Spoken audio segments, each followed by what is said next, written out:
Alright mate, how you doing? Welcome back to another episode of IMO. In today's IMO, we're talking about whether Messi deserves to win the Ballon d'Or, who's going to win the next one, will Ronaldo ever win another one, and also the team of the year. Did some of the people that got in that team deserve to be in there? We're going to talk about all that and more in today's IMO.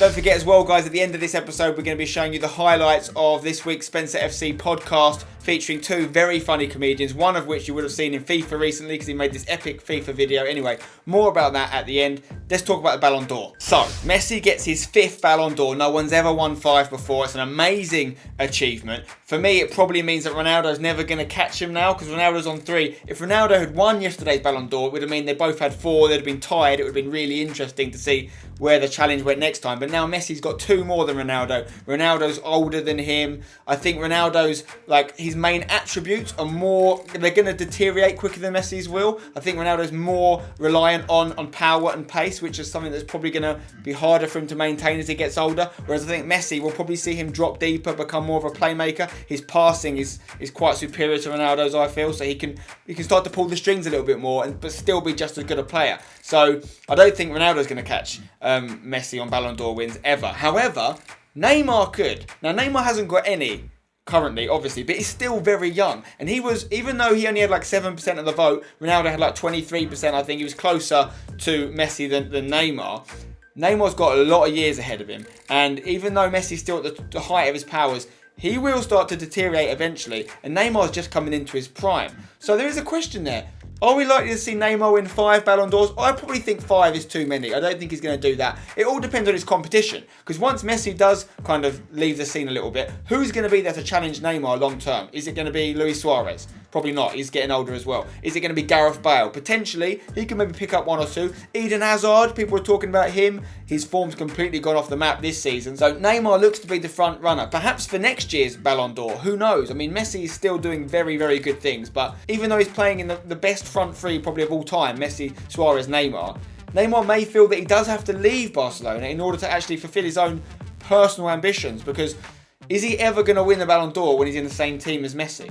Because Messi's always going to be there, making the things he achieves less significant. Likewise, if Barcelona win something like they did last year, where they won the treble and the World Club Championship, people are going to be able to attribute that to both Neymar and Messi as an achievement. Whereas if Neymar was to go somewhere, I don't know where, but win a lot of things for that club, let's say Bayern Munich, for example, and maybe stop Barcelona winning them, he therefore takes the power away from Messi. He gets some of the accolades. So I don't know. I think those front three that they've assembled at Barcelona of Messi, Suarez, Neymar is so good that any of them would be stupid not to play in it because, as much as you could argue that Messi steals some of the limelight from Neymar, he also allows him to do so much. He provides a lot of assists. Being in that team makes Neymar better. But it depends if he's after individual accolades or if he's happy to be part of an amazing team. Obviously, Yaya Toure is someone that is after individual accolades. We've seen that when he went mental that he didn't win the African Player of the Year award. He wants to be called the best as an individual. If Neymar wants that as well, he may need to leave Barcelona to get away from Messi's shadow. What do you think? Let me know in the comments below. I think that Messi deserved the Ballon d'Or for 2015. Even though Neymar was good and Ronaldo obviously is great, Messi had the better year. He won so much with Barcelona. He's still on the ball, looks amazing. I was privileged enough to see him play in the El Clasico, only for a little bit off the bench. But I also saw him earlier on in the year against Man City in the Champions League, where it was one of his best performances I've ever seen. He was unbelievable that game. And, well deserved for Messi. Will Ronaldo ever win another one? Will he ever get his hands on another Ballon d'Or? I'm going to say no. I think his time's done. I don't think we're going to see Cristiano Ronaldo win another Ballon d'Or. I could, of course, be wrong. But I think that the changing of the guard has happened. It's going to be more about who can beat Messi to it from now on, rather than Ronaldo, I think. Let's now talk about the team of the year. I don't know about you guys. I was a little bit disappointed with it. It seems like it's more of a popularity contest, who the fellow professionals want to vote for, as opposed to who they thought was actually the best 11 players. Because for me, the defence was all wrong. Dani Alves, I'm happy to keep him at right back, but I didn't think Marcelo should have been left back. I think you could have made a case for David Alaba or Jordi Alba at left back over Marcelo. In the centre backs of Thiago Silva and Sergio Ramos, I wouldn't have had either of them either. I probably would have had Mascherano or Piqué in one of the centre-back spots and Chiellini in the other. I don't think, and you could have argued Philipp Lahm as well could have been in there, another right-back option. It is what it is. It's a popularity contest. Ramos is very well respected and liked with his peers.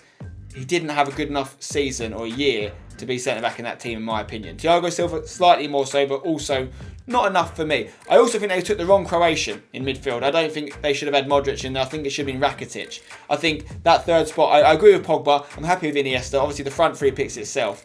But that third spot could have been Rakitic or could have been Busquets, another Barcelona player. I would not have given it to Modric. I think Real Madrid had too many players in there in general, to be honest. Obviously, Neuer was a dead cert. He had to be in goal. But yeah, I mean, I don't know what you guys think. Let me know in the comments below. Were you happy with the Ballon d'Or? And were you happy with the Team of the Year? Do you think the right people got in?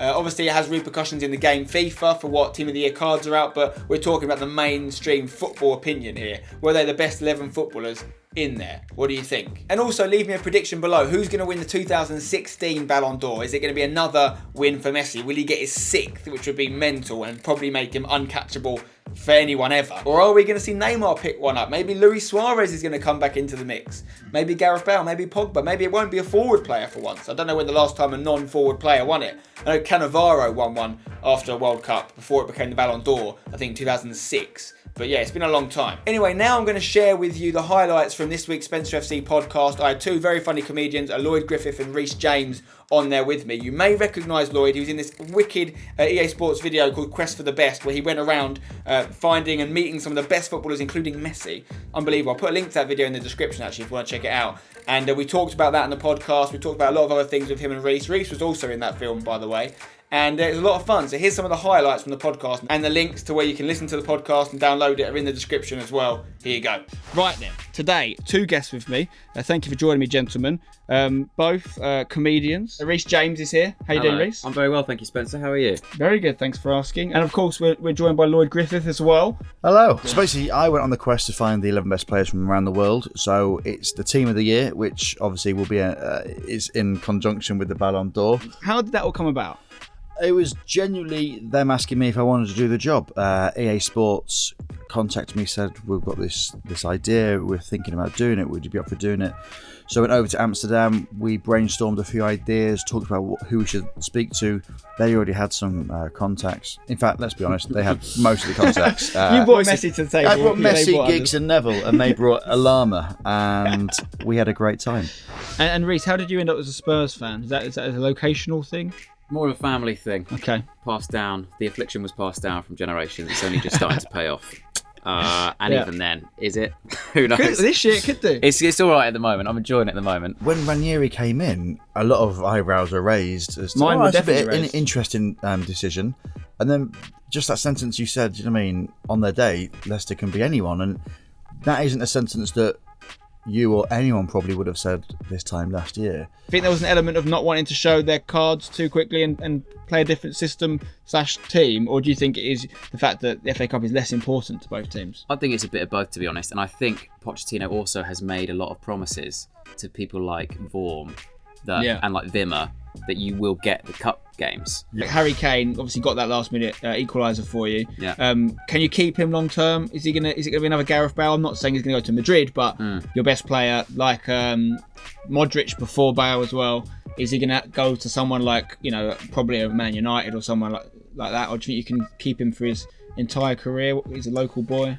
I don't know about entire career. I think we can for longer than we did with Bale, because I think it's a different situation at Spurs now, because it feels like much more of a community than it's ever felt in my lifetime at Spurs. Like, everyone seems like they're mates. You guys are doing this a lot. How much does it impinge on your lives, social lives particularly? So the thing that I would say, if there's anyone that thinks, oh, I want to be a comedian, it's so rock and roll or it's so cool, I'd say that 15% cool. Would you say that?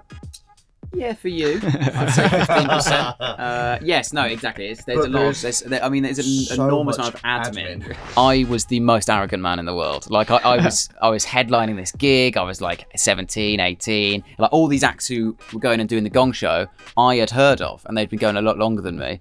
And were great. And then I went on, started this set and just had the worst death imaginable. Like, it was awful. Do you know to the number how many Twitter followers No, you've because got? once you get a certain amount, it doesn't tell you. Exactly, mate. It says Yeah,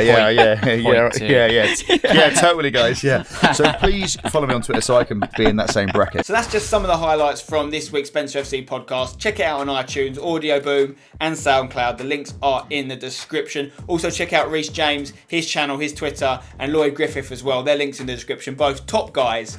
and it was a lot of fun this week. Anyway, that's it for this episode of IMO. I hope you've enjoyed it. Drop a like on the video if you have. Subscribe for more. I'll see you next time. Until then, don't go changing.